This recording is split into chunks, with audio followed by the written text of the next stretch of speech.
दोस्तों, आज हम हनुमान जी के विवाह के बारे में पढ़ेंगे। तो आइए जानते हैं। पवन पुत्र बजरंगी, संकट मोचन अंजनी सुत। श्री हनुमान जी के नाम असंख्य हैं और प्रत्येक नाम में उनकी शक्ति, करुणा और भक्ति की छवि बरसती है। बहुत से लोग यह मानते हैं कि हनुमान जी आजन्म ब्रह्मचारी हैं, किंतु भारत के कई प्राचीन लोक प्रचलनों में हनुमान जी के विवाह का भी उल्लेख मिलता है। कुछ क्षेत्रीय कथाओं में उन्हें सुर्वचला या अनबुसमका नामक कन्या से विवाह किया हुआ बताया गया है, जो सूर्यदेव की पुत्री कही जाती है। यह कहानी उन्हीं लोक कथाओं, पौराणिक उल्लेखों और साहित्यिक भावनाओं का संगम है। इस कथा का उद्देश्य केवल भक्ति, प्रेम, आदर और प्रेरणा देना है।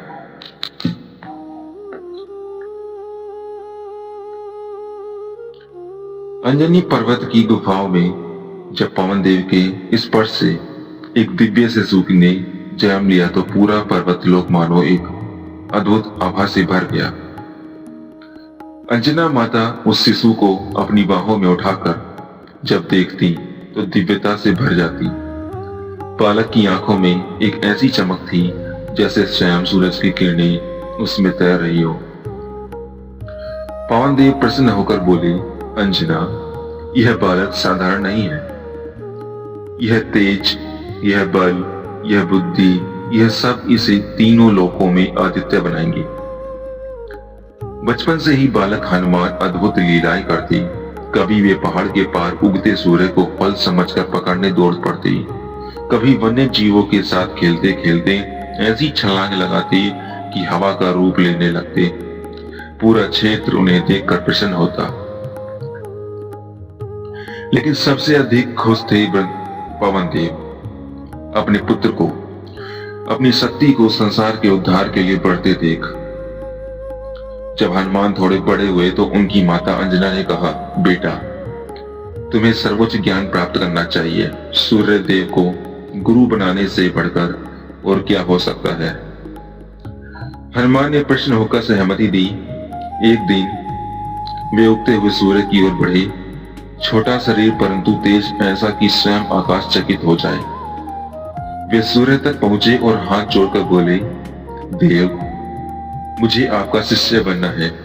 सूर्य देव ने मुस्कुराकर कहा, पुत्र, मैं निरंतर गतिमान रहता हूं, तुम्हें मेरी गति के साथ साथ चलकर सीखना होगा।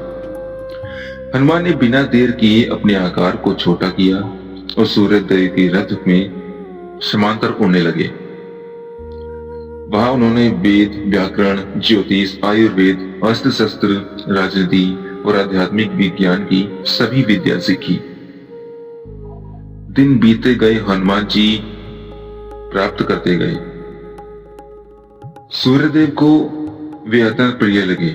मन में उन्होंने सोचा कि ऐसा शिष्य मिलना दुर्लभ है। सूर्य लोक में एक उज्जवल महल था, चमकदार सोने का समान। वही सूर्यदेव की पुत्री सुर्वचला रहती थी। सुर्वचला अपने पति के पिता के तेज से उत्पन्न एक दिव्य शक्ति थी। प्रज्ञा, साहस, सौम्यता और तप की प्रतीक। वे मन ही मन अपने पिता के शिष्य हनुमान को देखती और सोचती, यह कैसा योगी है जिसने ज्ञान के लिए सूर्य की ज्वाला भी सह ली। यह निश्चय ही असाधारण है। उनके हृदय में हनुमान के प्रति सम्मान पैदा हुआ। एक दिन सूर्य देव ने उनसे पूछा, पुत्री, क्या तुम्हें किसी योग्य वर की इच्छा है? सुर्वचला ने विनम्र स्वर में कहा, पिताजी, यदि योग्य वर है तो वह हनुमान जी हो सकते हैं। उनका तेज, उनका तप, उनका ज्ञान सब मुझे प्रेरित करता है, परंतु क्या वे विवाह स्वीकार करेंगे? सूर्यदेव मुस्कुराए। वे जानते थे कि हनुमान जन्म से ब्रह्मचारी हैं और भविष्य में उनके ऊपर राम भक्ति का भार आएगा। सूर्यदेव ने पवन देव को अपने लोक में आमंत्रित किया। जब दोनों देवता मिले तो वातावरण में गरिमा और दिव्यता भर गई। सूर्यदेव, पवन तुम्हारा पूर्व पुत्र आदित्य है। उसने मुझसे शिक्षा ली और मेरे हृदय के अत्यंत करीब है। मैं चाहता हूं कि मेरी कन्या सुरचला का विवाह उससे हो। पवन देव थोड़ा चिंतित हुए।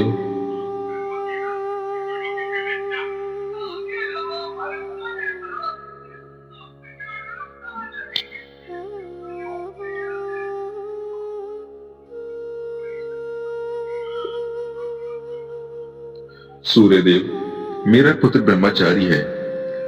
वह भविष्य में श्री राम का परम भक्त बनेगा। क्या विवाह उसके पथ में बाधक नहीं होगा? सूर्यदेव ने गंभीर स्वर में कहा, मेरी पुत्री तपस्विनी है। वह सदैव योग में लीन रहती है।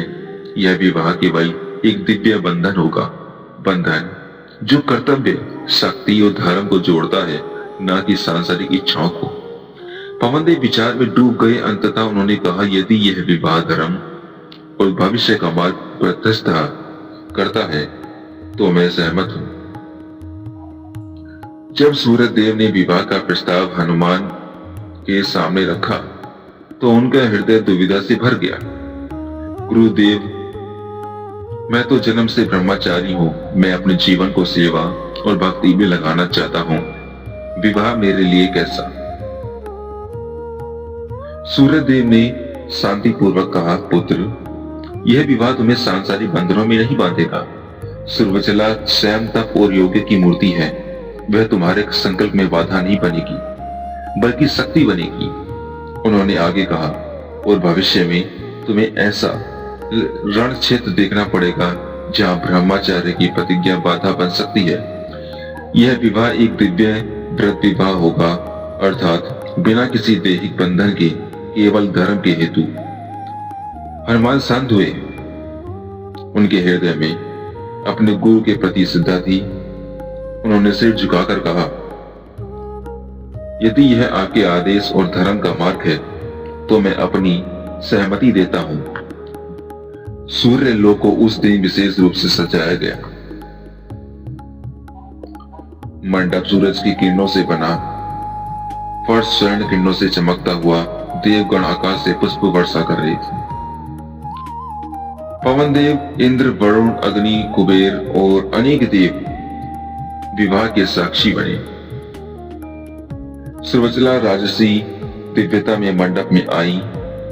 उनका तेज हनुमान के साथ का समय सामय करता था। जब दोनों दिव्य आत्माएं आमने सामने खड़ी हुई तो देवताओं ने कहा, यह विवाह शरीर का नहीं, यह शक्ति और धर्म का मिलन है। विवाह संपन्न हुआ और देवगणों ने आशीर्वाद दिया।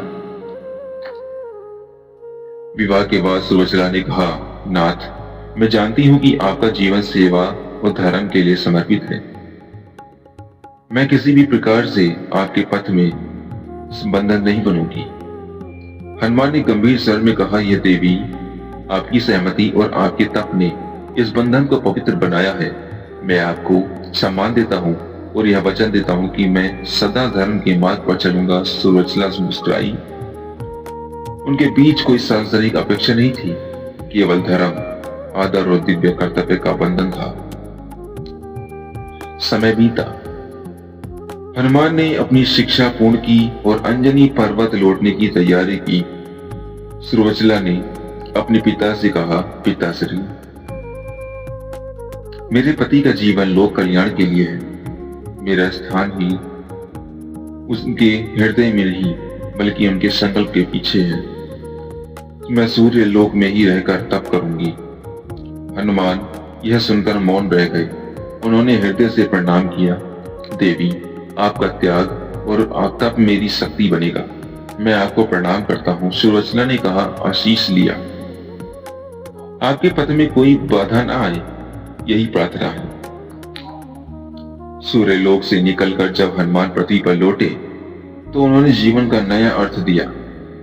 उन्होंने विवाह का गर्व नहीं था, न ही उन्हें वह किसी बंधन में थे। वे केवल धर्म, ज्ञान और असीम भक्ति के मार्ग पर अग्रसर हो गए। कुछ वर्ष बाद नियति ने उन्हें उससे दिव्य पुरुष श्री राम के चरणों तक पहुंचा दिया। जब उन्होंने राम का रूप देखा, उनके हृदय में अद्वितीय प्रेम और भक्ति का अभिभाव हुआ। उनका संपूर्ण जीवन, शक्ति, संकल्प, तप सभी श्री राम के चरणों में समर्पित हो गया। सूर्यकांत में सर्वचला ने तप में प्रवेश किया। उनका मन संसार में नहीं था, केवल हनुमान के धर्म मार्ग पर। जब हनुमान लंका गए, पर्वत उठाया, समुद्र पार किया, दूर सूर्य लोक में तपस्विनी सुवचला का मन प्रार्थना में डूबा रहता था। उनके संकल्प में कोई बाधा ना हो। उनकी तपक शक्ति हनुमान की शक्ति का हिस्सा बन गई। इसलिए कुछ ग्रंथों में कहा गया है, हनुमान का तेज सूर्य समान है, क्योंकि उनके पीछे सूर्य कुल का आशीर्वाद है। राम राज्य की स्थापना हो चुकी थी। हनुमान सदा श्री राम के पास ही रहते थे। लेकिन एक दिन सूर्य देव ने उन्हें संदेश भेजा, पुत्र, सुवचला तुमसे मिलना चाहती है। हनुमान सूर्यलोक पहुंचे। वहां सुवचला तप की अग्नि में तप कर और भी दिव्य हो चुकी थी। उन्होंने कोमल स्वर में कहा, नाथ, आपका धर्म पूर्ण हो, मैं आपके निर्णय से प्रसन्न हूं। हनुमान ने विनम्रता से कहा, देवी, आपका त्याग ही मेरी विजय का आधार है। मैं आप पर कृतज्ञ हूं। सुवचला ने कहा, अब मैं फिर से तप में लीन हो जाऊंगी और आप संसार के कल्याण हेतु कार्य करते रहें। यही हमारा बंधन है, यही हमारा विवाह।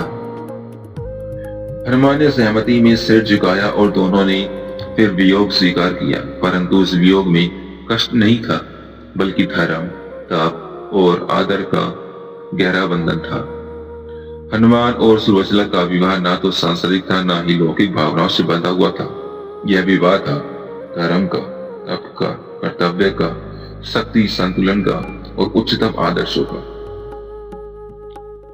सूर्यदेव ने हनुमान की भक्ति को समझा। हनुमान ने सूर्यदेव के त्याग को सम्मान दिया। इस प्रकार दोनों का जीवन अपनी अपनी दिशा में, परंतु एक ही उद्देश्य से, लोक कल्याण की ओर अग्रसर हुआ। धन्यवाद।